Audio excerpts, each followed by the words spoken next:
мо зодрӯз дорем, лекин туҳфаро шумо мегиред. Бахшида ба 11 солагиамон туҳфа омода кардем. Ҳозир якта ба якта мекушоям. Мошин ба насия бо 12% комиссияи солона бо сомонӣ. Давомаш чӣ бошад? Тахфифот то 50% дар алифшоп барои 11 категорияи молҳо. Корти премиали виза платинумро бо имкониятҳои васеаш ройгон гиред. 11% кэшбек ҳангоми пардохт бо корти виза бизнес.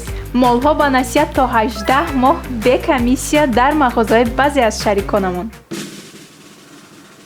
Ва танҳо рӯзи 29-ум интиқол бо Свифт ройгон. Анамин торт туҳфа ҳангоми харид кардан зиёда аз 500 сомонӣ дар маркази савдои пайкар. Аз як барномаи алиф як торт. ин ҳамааш танҳо барои шумост. табрикотҳоятонро дар шаҳр интизор ҳастем ва умедворем ки туҳфаҳоямон ба шумо писанд омад. Ташаккур ки тӯли 11 сол бо мо ҳастед.